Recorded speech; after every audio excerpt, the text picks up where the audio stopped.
Okay, let's unpack this.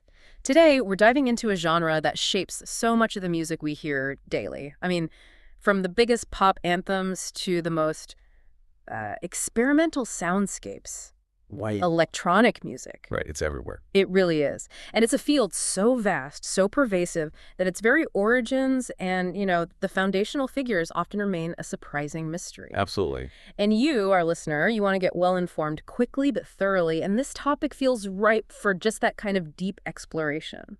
Well, what's fascinating here, I think, is how deeply rooted electronic music is in scientific exploration and a profound what-if mentality. Yeah. It goes back much further than many realize. Yeah, it's not just about pushing buttons on synth. Not at all. It's about this fundamental curiosity that drove inventors and artists alike.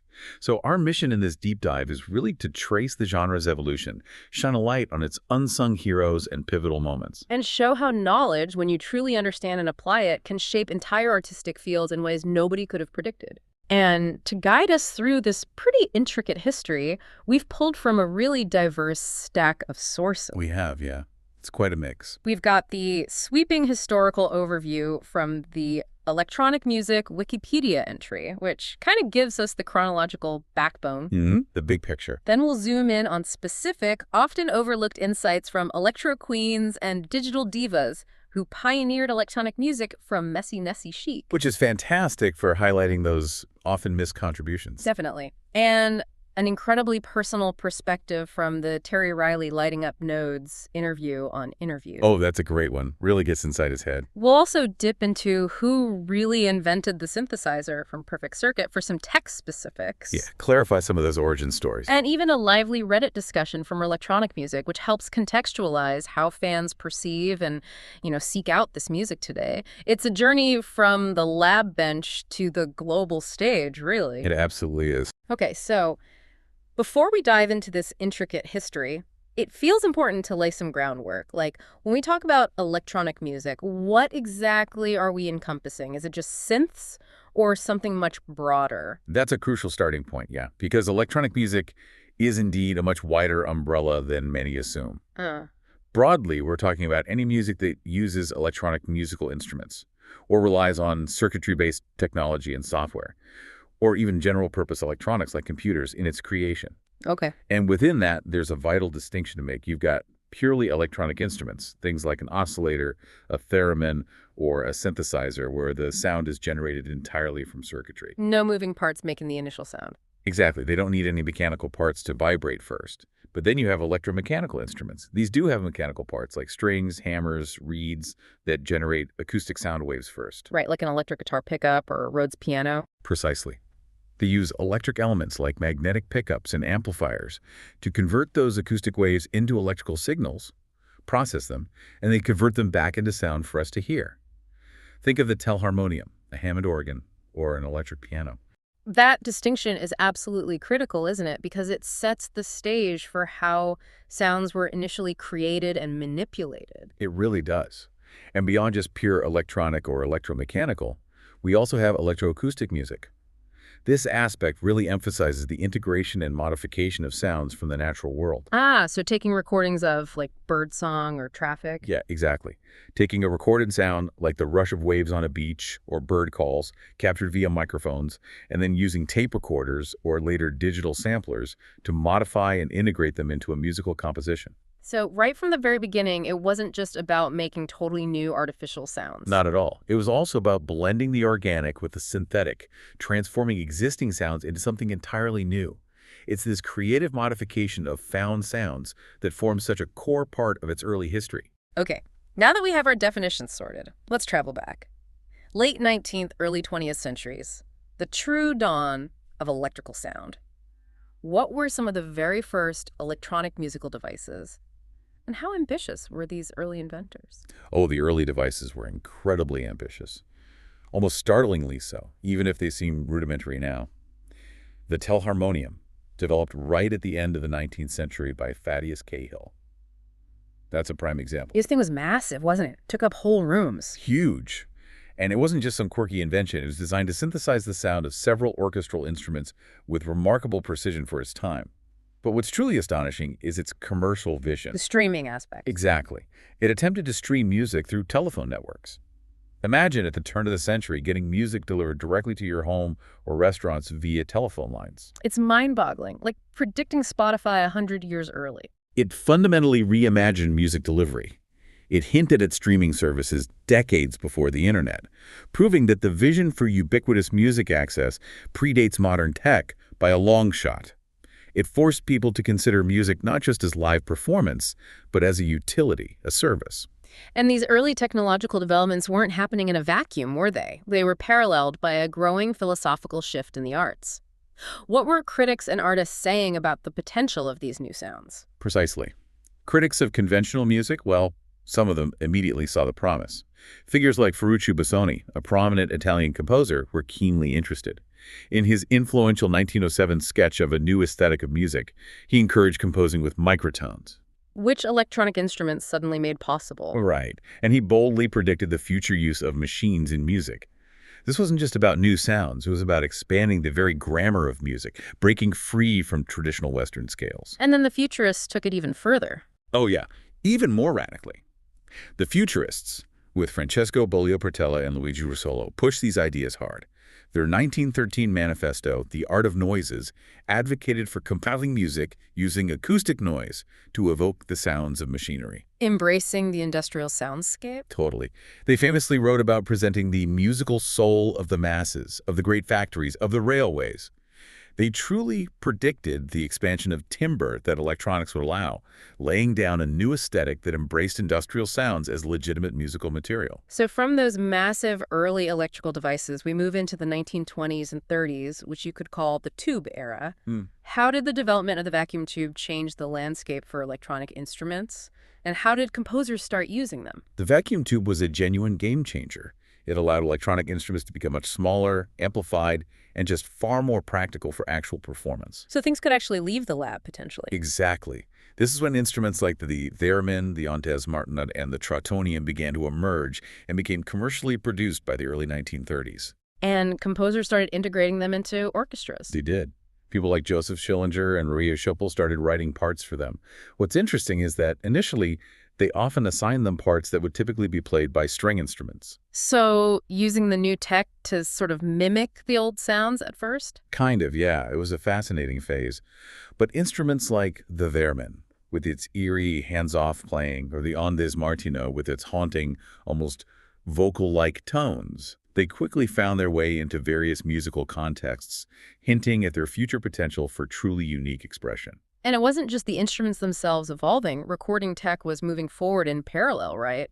That must have changed how music could be created and manipulated. Absolutely. I mean, the mechanical phonograph existed, record players were becoming common, but the really significant shift came with electrical recording in 1925. What did that unlock? It just opened up entirely new avenues for experimentation. Composers like Paul Hindemith and Ernst Tach, for example, were messing around in 1930 by layering recordings of instruments and vocals at different speeds. So manipulating pitch and rhythm just by changing playback speed. Exactly. Imagine the creative freedom. You could take a sound, twist it, stretch it, layer it. John Cage, a real pioneer, took inspiration from these techniques for his Imaginary Landscape No. 1 in 1939. Adjusting the speeds of recorded tones. And sound on film, too. Yeah, that was being explored as well. Figures like Tristan Tzara and Dziga Vertov used it to splice recordings together, creating what we now call sound collages. They even graphically created or modified sound directly on the film strip itself. Wow, like drawing sound waves. Sort of, yeah. These techniques weren't just for avant-garde experiments either. They were used for popular film soundtracks like Dr. Jekyll and Mr. Hyde in the U.S. It shows how early electronic manipulation was already pushing sonic boundaries for artistic expression, even in cinema. Okay, so moving into the post-war period, the 40s and 50s, this seems to be where things really accelerate. And there's one innovation that seems to be the key catalyst, right? Magnetic audio tape. That's right. Magnetic audio tape was, well, it was a complete game changer. Suddenly, musicians could easily record sounds and then modify them, change the speed, play them backwards, reverse them, physically cut and splice the tape together. Giving them direct physical control over sound. Exactly. This ability to physically manipulate recorded sound just blew open a universe of creative possibilities that had been unimaginable before. Sounds could be pulled from their original context, altered, reassembled, creating entirely new sonic narratives. And this new capability immediately led to the development of what became known as musique concrète in Paris. Can you detail its origins and core concepts? Indeed. Musique concrète was pioneered in Paris 1948 by Pierre Schaeffer. The core concept was revolutionary for its time. It involved editing together recorded fragments of natural and industrial sounds. So not synthesized sounds, but real-world noises. Precisely. Instead of traditional musical notes, Schaeffer treated sounds themselves, a train whistle, a door slamming, a human voice as the raw material for composition. His groundbreaking work started with experiments using shellac record players, interestingly enough. Wow, even before tape was widespread. Right, and on October 5th, 1948, Schaeffer broadcast Étude au chemin de fer, the study of railways. That was the first movement of his Cinq études de bruit, or five noise studies. This really marked the official beginning of what he termed musique concrète. What kind of gear was he using back then? Must have been pretty basic. Oh yeah, pretty rudimentary by today's standards. A disc-cutting lathe, 4 turntables, a 4-channel mixer, some filters, even an echo chamber. Soon after, he collaborated with Pierre Henry on significant works like Symphonie pour un homme seul in 1950 and the opera Orpheus in 51. And that led to a formal group. Yes, the Groupe de Recherche de Musique Concrète, or GRMC, established in 1951. It really solidified Paris as a vital hub for this new form of sound art, emphasizing the raw sound material itself. That sounds absolutely groundbreaking. But, okay, across the border in Germany, a slightly different but equally significant path was being forged. While the French focused on musique concrète, the Germans pioneered electronic music. What was the key difference there? The key philosophical difference is profound, actually, and it really set the two schools apart. While musique concrète used sounds recorded from acoustic sources, sounds from the concrete world. Like Schaeffer's train sounds. Right. Electronic music, on the other hand, aimed to synthesize music entirely from electronically produced signals. The goal was to create sounds completely from scratch, using things like oscillators and tone generators, rather than manipulating existing recordings. A purely synthetic approach. Exactly. And the main hub for this was the WDR Cologne studio, officially opened in 1953. Karlheinz Stockhausen became a leading figure there. His early studies are famous, right? Hugely influential. Stockhausen's Study First, composed in 53, and his Elektronische Study Tuz from 54 are prime examples of this approach. Study 2 holds the distinction of being the first electronic piece ever published as a score. Wow, that's a big step towards legitimizing it as composed music. A pivotal moment, definitely. Stockhausen himself even made these intriguing claims about the immersive nature of his electronic music.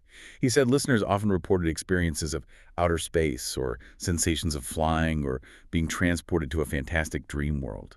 So not just a technical difference, but a whole different artistic aiming for these almost transcendental experiences. Precisely.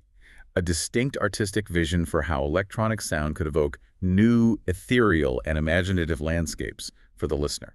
Now, as we trace this history, it's so crucial to acknowledge that much of the standard narrative often overlooks, well, a hidden wave of sonic sorceresses, as one of our sources put it. Women who played an absolutely pivotal role. Absolutely essential to highlight them. Their contributions were nothing short of revolutionary, often made against significant odds. Among them, Daphne Orum's work at the BBC Radiophonic Workshop really stands out. Can you tell us about her contributions, especially her oramics technique? What made that so groundbreaking? Daphne Orum, a British composer, was truly an orchestrator of a new sonic frontier. She co-founded the BBC Radiophonic Workshop, which became this incredibly important outlet for incidental sound, particularly for radio and television, think sound effects, theme tunes. Shaping the sound of the BBC for generations. Exactly. And she was deeply involved in musique concrète herself, taking recorded sounds and assembling them into montages. But her real revolutionary contribution was her oramics technique. This is the drawing sound idea. That's the one. It was a drawn sound technique where musical production was controlled by images drawn directly onto paper or, more specifically, 35mm film strips. That sounds incredibly precise. It offered an amazing level of control. As Orum herself put it, every nuance, every subtlety of phrasing, every tone gradation or pitch inflection must be possible just by a change in the written form. Her 1971 book, An Individual Note of Music, Sound, and Electronics, explored the physics and philosophy behind it all. Her work really helped make electronic sound part of public consciousness, even if people didn't always know her name. And then there's a truly surprising figure, Anais Nin.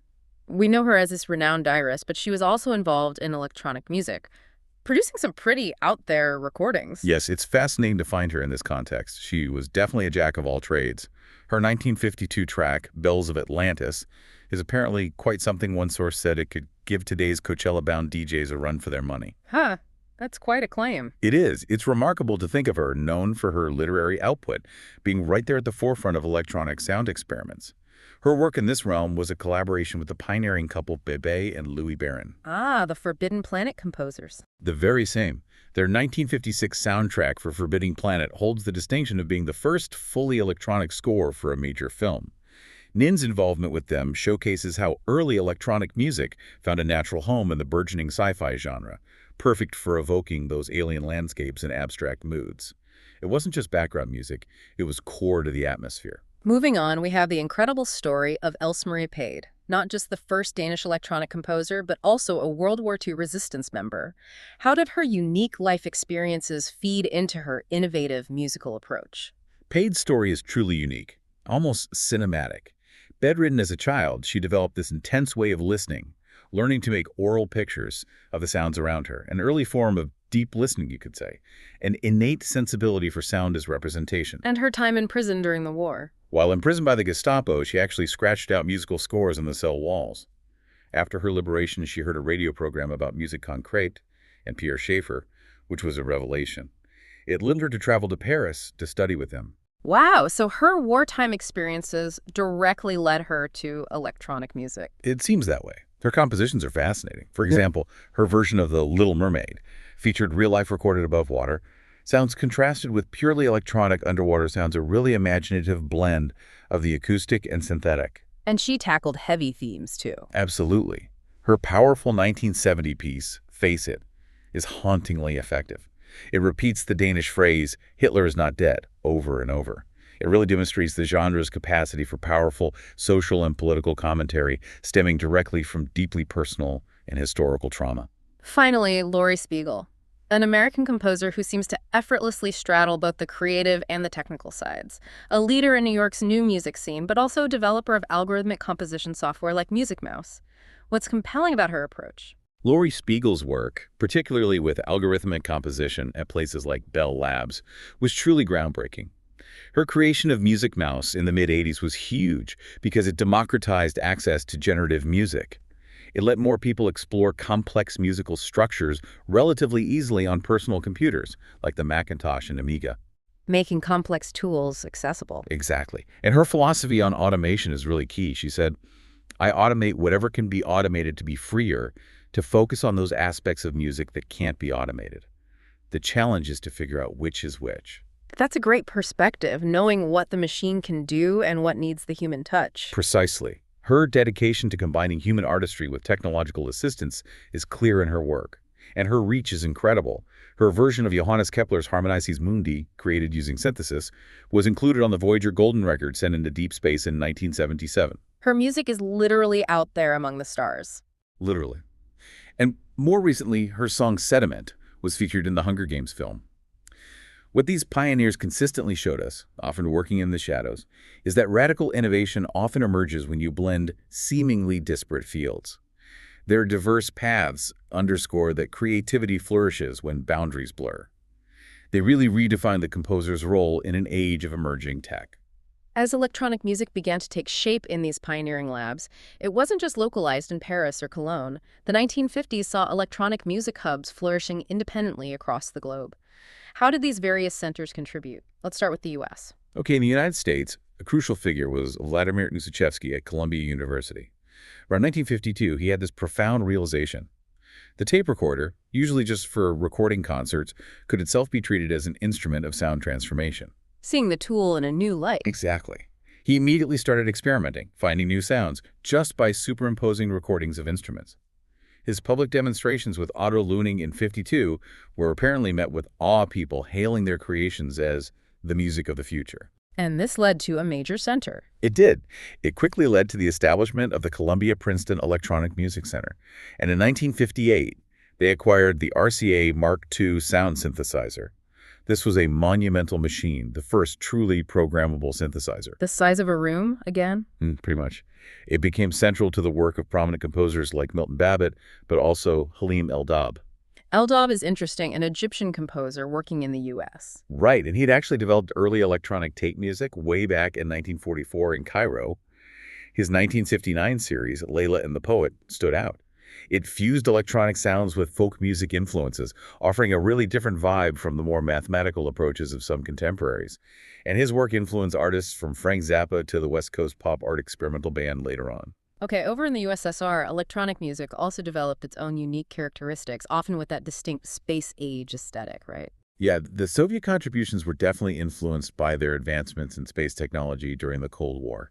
You had early inventors like Nikolai Obukhov, who in 1929 created devices like the sounding cross, similar in principle to the theremin. Later ensembles. By 1956, Vyacheslav Mesherin created the ensemble of electromusical instruments. It included the theremins, electric harps, and the first Soviet synthesizer, the ekphadim. Their style got labeled space-age pop, reflecting that era's fascination. And the ANS synthesizer. Ah, yes, designed by Evgeny Mirzin in 1958. The ANS was one of the world's first polyphonic musical synthesizers, a significant technical achievement. It could create much richer, more complex soundscapes than earlier monophonic instruments, and laid the groundwork for Soviet experimenters like Eduard Artemyev, who famously scored Tarkovsky's films like Solaris. Down in Australia, we saw the world's first computer actually playing music, CSEREC, designed in the early 50s. What was its role? Well, CSEREC's musical output wasn't exactly artistically experimental, but its ability to generate melodies from code was a foundational step in computer music. A mathematician named Jeff Hill programmed it to play popular tunes like the Colonel Bogey March back in 1951. But no recordings exist? Sadly, no known recordings. And CSEREC wasn't really used to push musical thinking or composition. It was more a demonstration of a computer's capability rather than an artistic tool at that time. But it clearly showed the raw potential for algorithms to create sound, even if the creative application came later. And in Japan, electronic music also began its influential journey. How did early Japanese composers and institutions position the country to become such a future powerhouse in music technology? Japan's trajectory is fascinating. There was this rapid adoption and integration of electronic tech into artistic practice, influenced by both Western ideas and, importantly, indigenous concepts. Yamaha built an electroacoustic instrument, the Magna organ, as early as 1935. Wow, pre-war. Yeah. After WWII, composers like Toru Takemitsu and Minao Shibata independently explored electronic tech. Takemitsu actually had ideas very similar to musique concrete without even knowing about the French developments. That parallel evolution again. Exactly. This early exploration, plus institutional sponsorship, and crucially, access to emerging audio technology from companies like Sony, really positioned Japan. The avant-garde collective Jigen Shubrish, or Experimental Workshop, founded in 1950, got access to Sony tape recorders and used them for electronic tape music, often incidental music for radio, film, theater. And they established a major studio. Yes, by 1954, an NHK electronic music studio, modeled on the WDR Cologne studio, was established in Tokyo. It quickly became one of the world's leading electronic music facilities. This early, deliberate engagement set the stage for Japan's future dominance in making synths and other music tech. So we've seen these disparate labs and creative pioneers laying the groundwork. But the real explosion, moving electronic music beyond academic confines and into broader consciousness, that came with more accessible synthesizers in the 60s and 70s. What was the pivotal tech there? The pivotal role here really belongs to the Moog synthesizer. Now, early Moog systems were these huge modular beasts, very expensive. The wall of wires look? Exactly. But the introduction of the portable and, crucially, relatively affordable Mini Moog in 1970, that was the game changer. Making it practical for gigging musicians? Totally. The Mini Moog became one of the most widely used synthesizers of its time in both popular music and experimental electronic art music. It truly democratized access to synthesis, allowing musicians to take these sounds out of the labs and onto stages, into home studios. And Wendy Carlos really brought it mainstream. Oh, absolutely. Her 1968 album, Switched on Bach compositions arranged entirely for the Moog synthesizer, was a massive bestseller. It won multiple Grammy Awards in 1970 and sparked a genuine craze for synthesizer music. It showed this stuff had popular appeal beyond niche academic circles. And Jean-Jacques Perret was using it early too, right? More whimsical stuff. Yes, Perret was an early explorer of the Moog, using it to create these playful, melodic electronic pieces. He really showed the instrument's lighter side. Beyond just synths as instruments, computers themselves started composing music, not just manipulating sounds. How did that new frontier develop? Well, this goes back even earlier than many realize. We mentioned Australia's CSI rack playing melodies, but the first known recordings of computer-generated music were actually produced in England by the Ferranti Mark I computer in the autumn of 1951. 51, wow. What did it play? Christopher Strachey programmed it to play the British national anthem, Ba, Ba, Black Sheep, and Glenn Miller's In the Mood. These recordings are considered the earliest of their kind, a real testament to the early ambition of computer music. And later developments, Bell Labs. Right, the late 50s, 60s, and 70s saw the development of large mainframe computer synthesis. Max Matthews at Bell Labs was key here.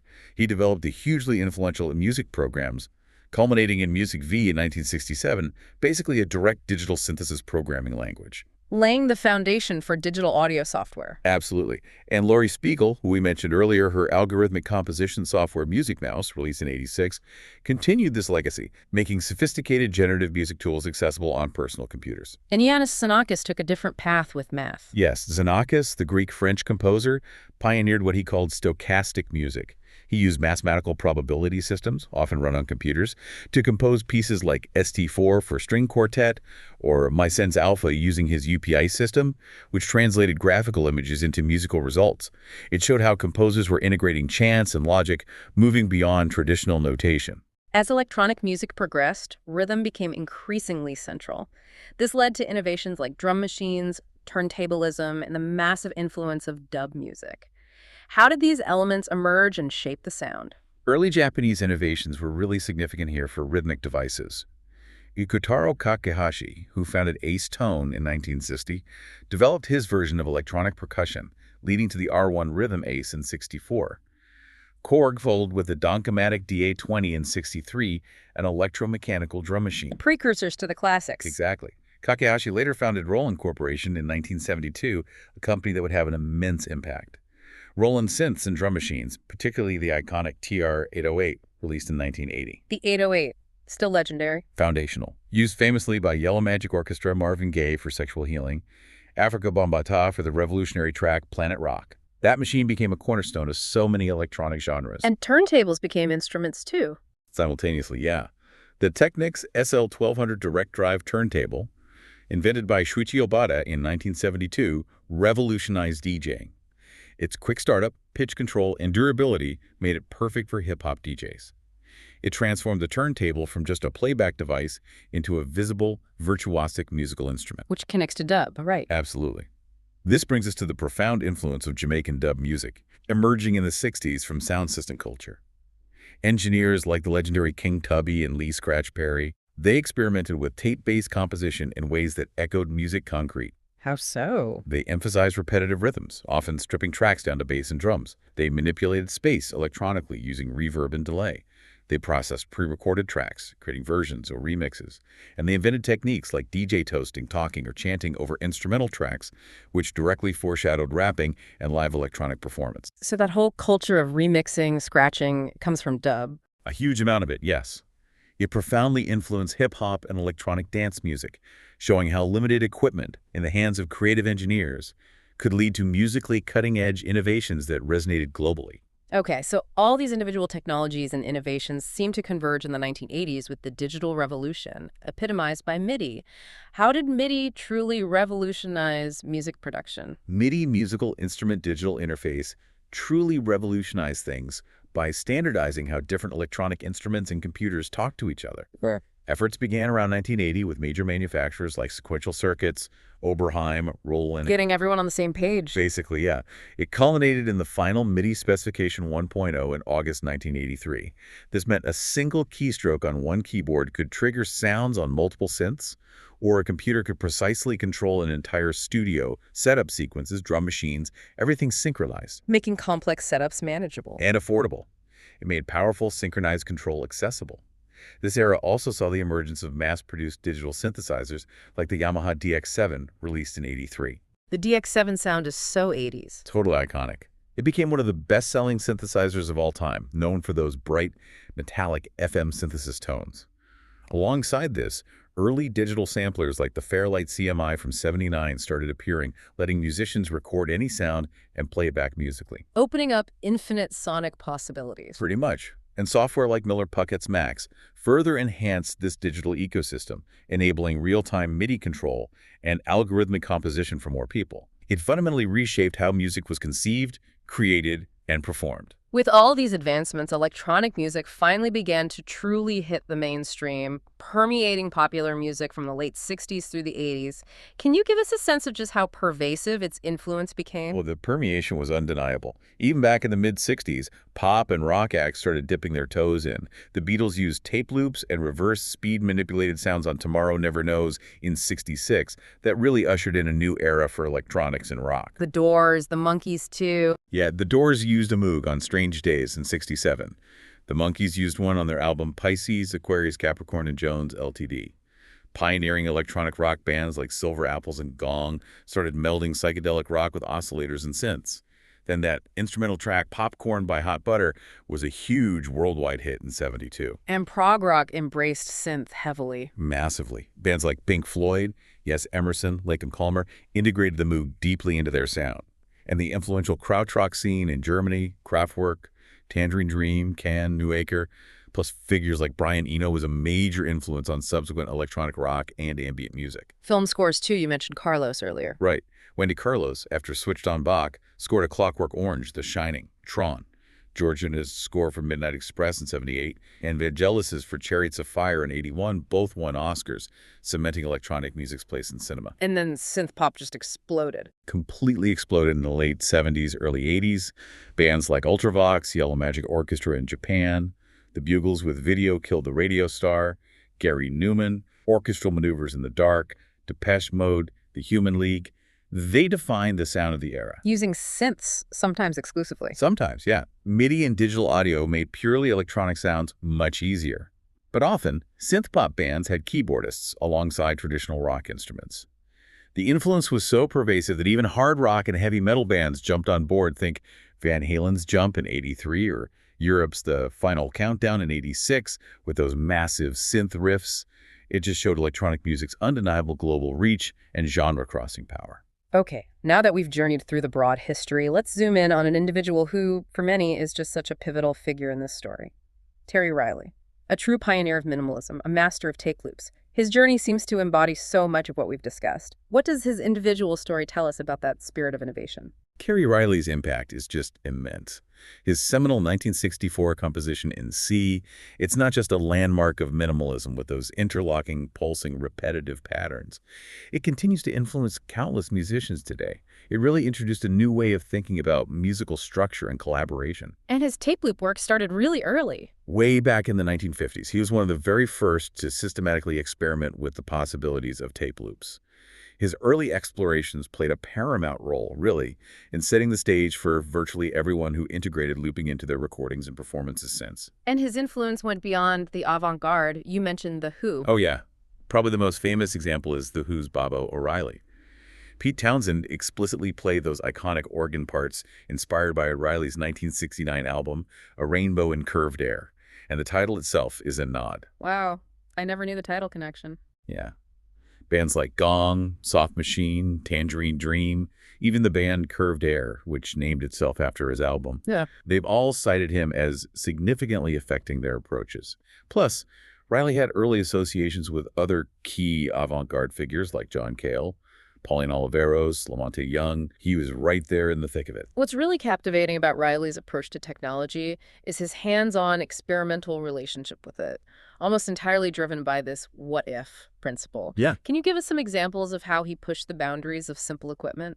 His approach was incredibly tactile, yeah, especially with tape machines. He wasn't just using them as intended, not by a long shot. He'd literally ask himself, what if I drag the tape across the tape head without using the spindles or tape motors? Physically interacting with the mechanic. Exactly. He was trying to find out all the different ways he could use the tape machine, pushing simple gear like his stereo Revox recorders to their absolute limits in live performances.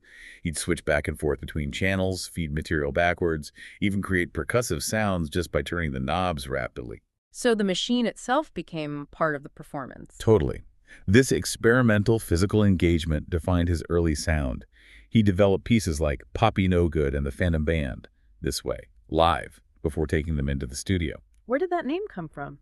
He explained Poppy No Good came from his daughter calling him Poppy and sometimes shouting, "You're no good," when she was displeased. And the Phantom Band was this idea of one person making music with the loops and mirror images of himself produced on tape acting like other band members. Ah, that's great. He even humorously said, "If you're no good, you've got nowhere to go but up." This philosophy of playful exploration with limited means led to groundbreaking results, seeing technology as an extension of his own creative what-if questions. And that what-if mentality extended to his embrace of the unexpected, leading to his philosophy that there are basically no mistakes in music or tech, only new directions. Was there a moment that really tested this belief?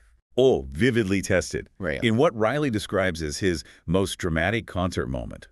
It was 1970 at the Mate Foundation in France, while performing a version of Poppy No Good in the Phantom Band. His tape recorders literally caught on fire. On stage. Seriously, smoke, flames, fire extinguishers had to be used, and yet he just kept playing. He viewed it as an integral part of the performance. That takes some serious commitment to the moment. Right. He emphasizes if something like that happens, the music is trying to tell you something. It's telling you to work with what's going on instead of stopping. He sees a wrong note on the piano not as an error, but as a new direction to go in. This profound belief in embracing serendipity, flowing with the unexpected rather than fighting it, has been a cornerstone of his creative process. It allowed him to discover entirely new sonic territories. That fire incident really highlights his unique improvisational spirit. Can you tell us more about the specific origins of his open tape loop approach and his formative connections back in Paris? Riley's early tape loop experiments really got going around 1962. He was working with Anna Halpern's dance company in Marin County, California. He used a basic woolen sack monotape recorder for sound-on-sound recordings, basically layering multiple recordings onto a single tape. A primitive form of multi-tracking? Exactly. His first significant piece using this method was Concerto for 2 pianos and 5 tape recorders.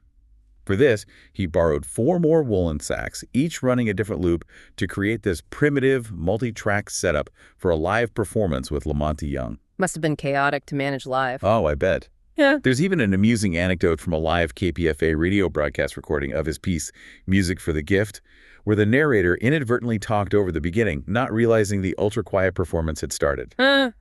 Occupational hazard of minimalism. Right. Then, between 62 and 63, Riley lived in Paris. He actually took over a newspaper delivery gig from David Allen. David Allen of Gong. The very same. This unexpected job put him right in the heart of Parisian life. He also started playing piano at Fred Payne's Artists Bar. He said he could freely experiment there because nobody cared what he played. This period was crucial for developing his improvisational skills. And he introduced Allen to tape loops? He did. They had this strong friendship. Riley introduced Allen to tape loops, and they shared this vibrant cultural life at the famous Beat Hotel, rubbing shoulders with figures like Brian Geisen and William S. Burroughs. Riley said Allen, who he called a much hipper guy, showed him the free bohemian life you could lead in Paris, while Riley, in turn, educated him about musical ideas, a really fertile mutual influence.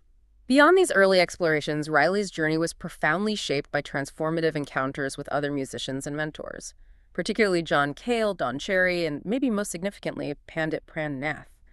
How did these relationships inform his artistic path? His album with John Cale, Church of Anthrax, for example, that was largely created on the spot during sessions. Very little pre-planning, just pure improvisational synergy. Though they apparently disagreed on the mix. Yeah, Riley mentioned Cale added extra guitar tracks that maybe obscured some of Riley's keyboard work. But Riley now sees that Cale's input ultimately made it more of a rock album. It highlights that dynamic, sometimes contentious nature of collaboration at the cutting edge. And Don Cherry. With Don Cherry, the jazz trumpeter, Riley had a more sporadic but influential relationship. They played together in Scandinavia and Cologne. Riley admired Cherry's free spirit, describing him almost like a street musician, despite his jazz pedigree always playing. Cherry's interest in Indian music also naturally connected with Riley's emerging path. But the encounter with Pandit Pran Nath sounds like the most profound. Undoubtedly. His 1970 meeting with Pandit Pran Nath, the Indian classical vocalist, was life-changing for Riley. He describes becoming Nath's disciple as similar to taking on a religion. It required deep, almost total immersion practices, often lasting 6 hours a day or more. Wow, that's intense dedication. Totally. Nath, Riley recounts, was a musical universe of his own, and their bond transcended language. Riley called him his best friend, despite little actual conversation. This intense immersion in the Indian raga form had a truly transformative impact on Riley's musical purpose and philosophy. How did it change his music? It shifted his focus away from conventional notation, certainly in solo work, towards a more melodic, sustained, raga-informed style of improvisation. It enabled him to build these incredibly long, modal, sustained forms. Riley says Nath's teaching intensified his musical purpose, made him feel lit up in a much stronger way, and solidified his realization that music was something I was meant to do. And influenced his spirituality, too. Yes, this deep dive into Indian classical music, which blended Sufism and Hinduism, also influenced Riley's broader spirituality. It led him to embrace not knowing as a kind of good faith, seeing life as a big mystery. It was this encounter that truly cemented his unique approach to improvisation and sustained musical forms. As Riley's immersion in raga deepened, he largely moved away from conventional notation in his own solo work.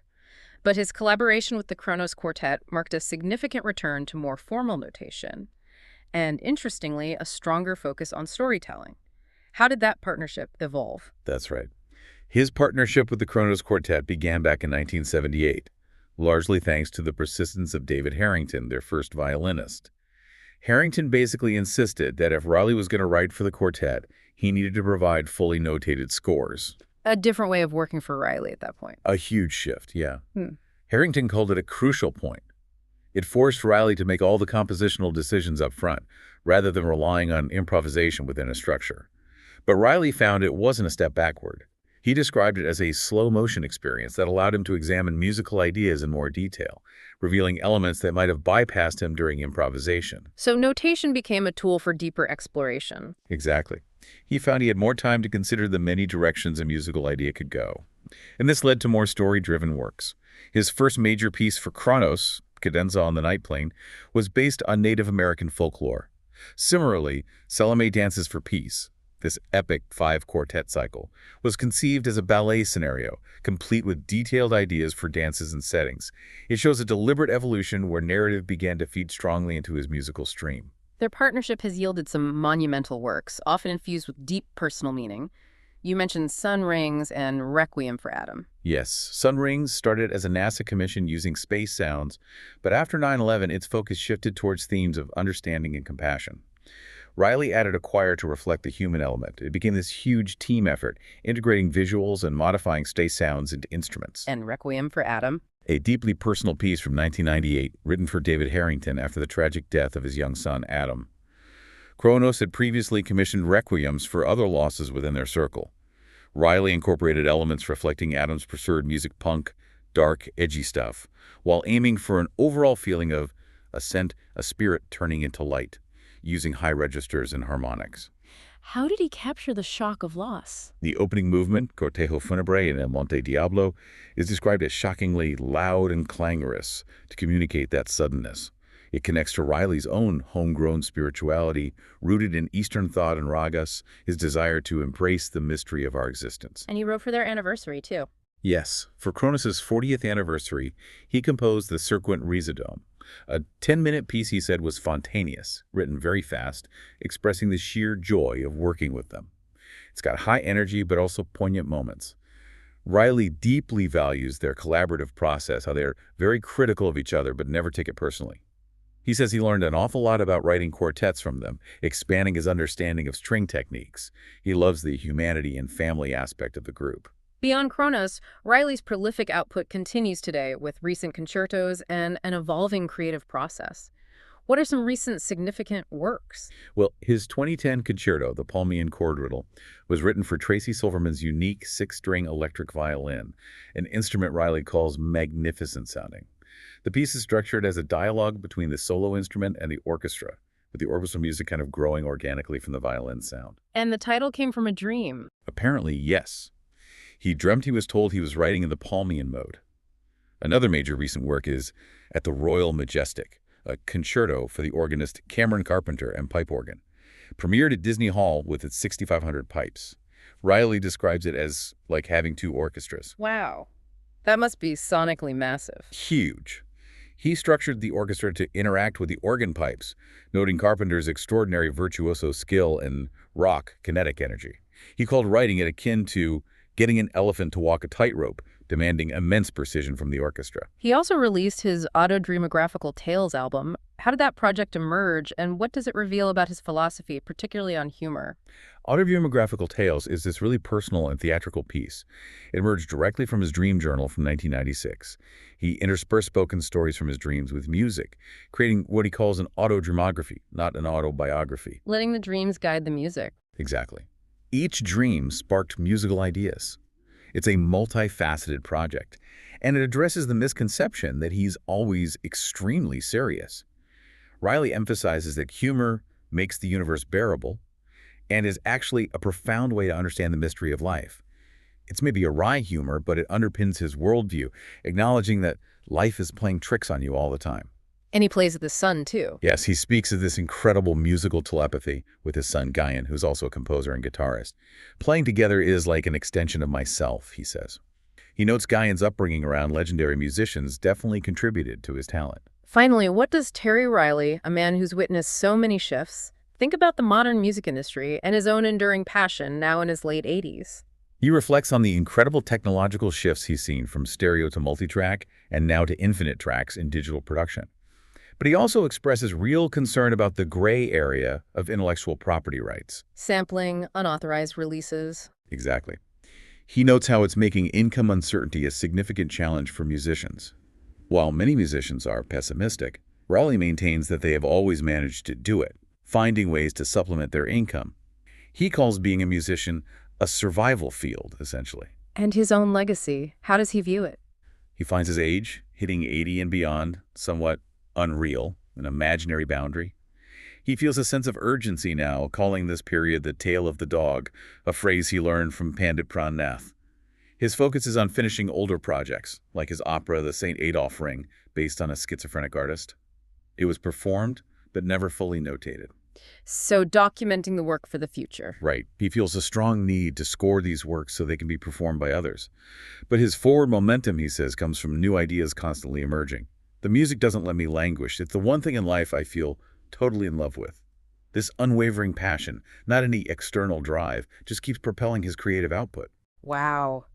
This deep dive has really shown us how electronic music isn't just a genre, it's a testament to human ingenuity, isn't it? Pushing boundaries, embracing the unexpected, and weaving these deeply personal narratives into sound. It's this continuous story of what if that began over a century ago and just keeps evolving. Absolutely. And if we connect this to the bigger picture, Terry Riley's journey, along with those of so many other pioneers we've touched on, Daphne Oram, Else Marie Pade, Stockhausen, Schaefer, all of them, it illustrates that true innovation often comes from that deep personal connection to the material, an open mind to perceive mistakes. Seeing them as new directions like Riley does. Exactly, and the courage to explore the what if, rather than just sticking to the what is. It's about this relentless curiosity and a willingness to break conventions, whether they're technical or artistic. So maybe a final thought for you listening. What if we applied that very no mistakes philosophy to our own creative pursuits, whatever they may be, allowing the unexpected to guide us towards entirely new forms of expression and understanding? It's a powerful idea. Thank you for joining us on this deep dive. Keep exploring, keep listening, and keep finding your own unexpected melodies in the world around you.